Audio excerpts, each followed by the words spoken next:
kyokka senior officers bali abaogana balwanagana olwo ffe tunaabeesiga tutya ofiisa oli wali ogana ofuma abantu ofiisa ali wano agamba nti ekintu kyange okitutte kati ate ofiisa gye tugenda mu poliisi kati mwagala kumalamu kitiibwa kya president wa Uganda. Honorable Minister, that wasn't enough.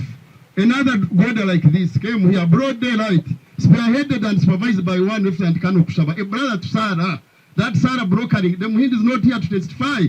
I don't know why the government allows the senior police officer to broker around and fight against people who have been bona fide occupants when the matter is in court, Honorable Minister. Kigambibwa nti SSP Sarah omwesigwa yagula ettaka eriweza square mile 2 ku kyalo Katooma mu disitulikiti ya Ntonde okuva ku Muhammad Tabani emyaka ejayi nga tabanjibwa yadde omuno gw'ennusu. Wano waliwo kojja wange bamusala ebyenda ne bifuluma bweru lwa busikaza lya ndowooza ali mu nte ebyenda ne bifuluma ne tubyola ne blanketi awo ne babizza munda ne tubatwala ne tugenda embalala ne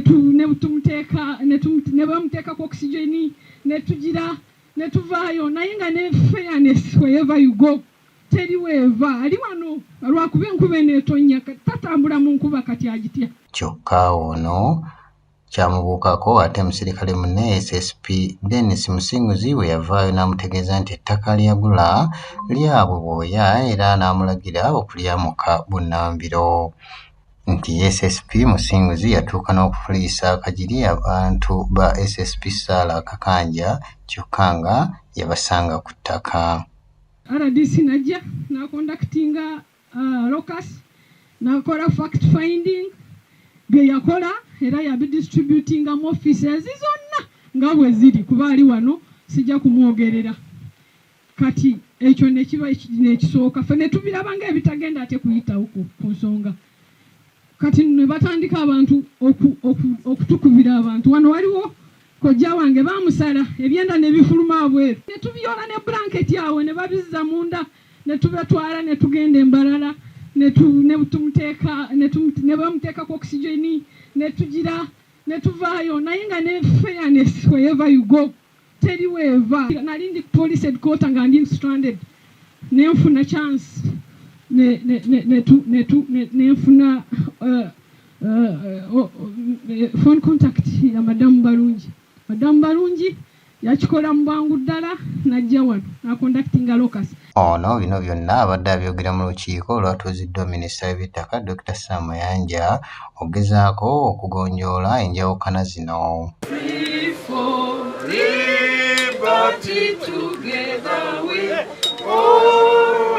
Newankubadde SSP Musinguzi talabiseeko akiikiriddwa muganda we Stephen Owamazima alumiriza nti ettaka lino lyabwe bwoya nga balimazeeko emyaka n'ebisiibo. We are tenants of 3 homesteads with human activities ongoing. Honorable Minister, we do beef rearing, dairy farming and goat.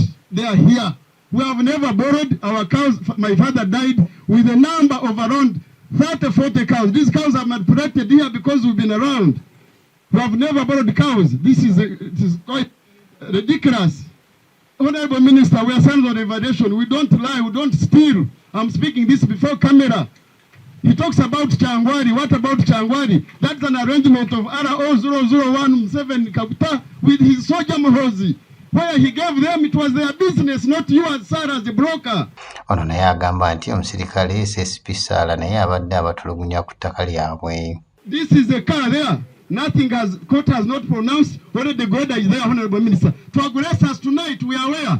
We have information, the DPS has information. Sarah has goons already scattered in these areas.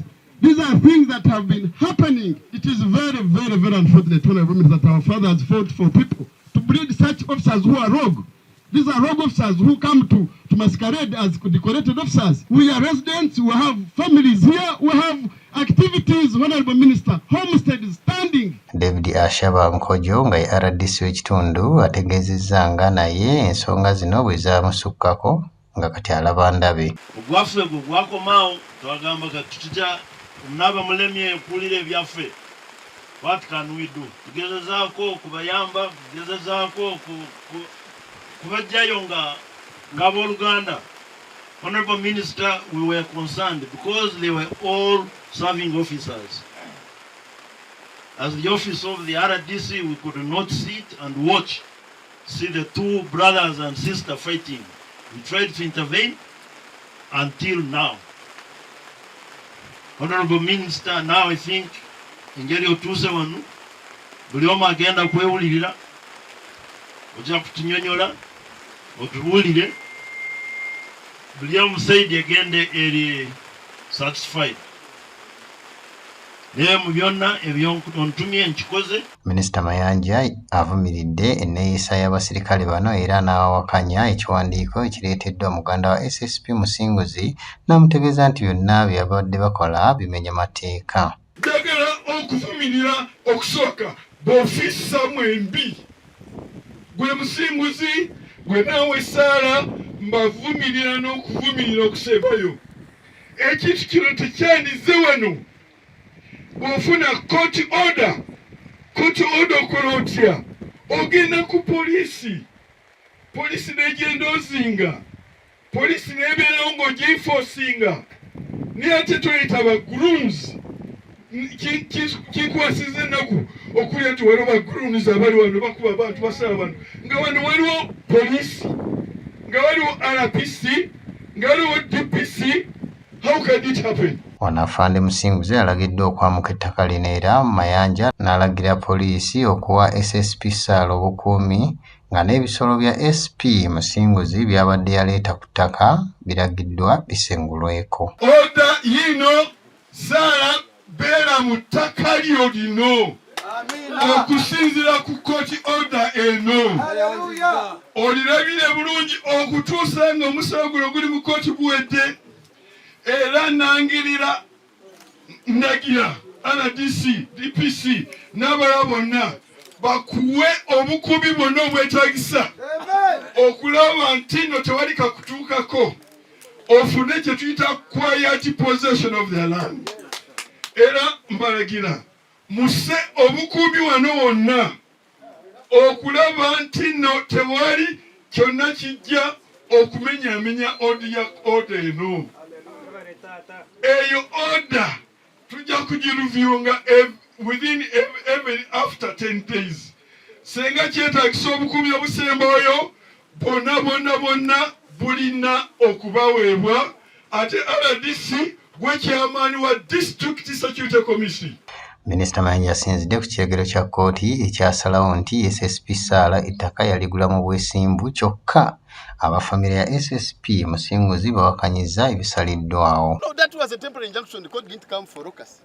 And that's why we appealed against and they gave us a hearing of 3rd July. So I say you don't agree with the court. Don't ask me many things. I'm telling you we appealed. If something comes out and you don't agree with it, you appeal. And when you appeal and they give you hearing date, then clearly we wait for that day. But now security operatives have been ordered. That is the minister. They know the process, I think, clearly. We are very happy. The people of the area are very happy. I think everyone here, you can see people are very, you can even look at the mood and see that people are very happy. And therefore, we think we are just very grateful for the government of President Museveni, for NRM as a party. I have to say this because people say police officers are not supposed to be. We are also human beings. We can say that we have also parties that we are supposed to be to have.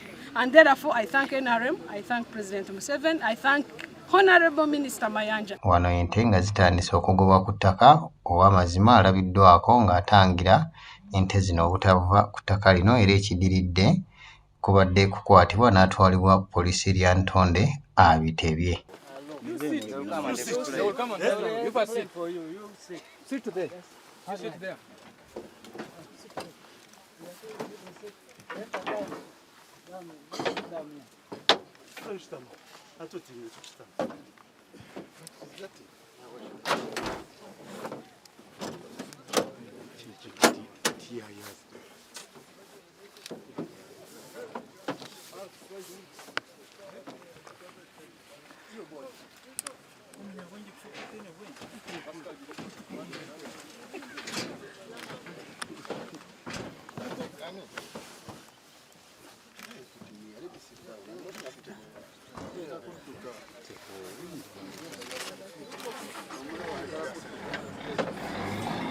Sanga magaga.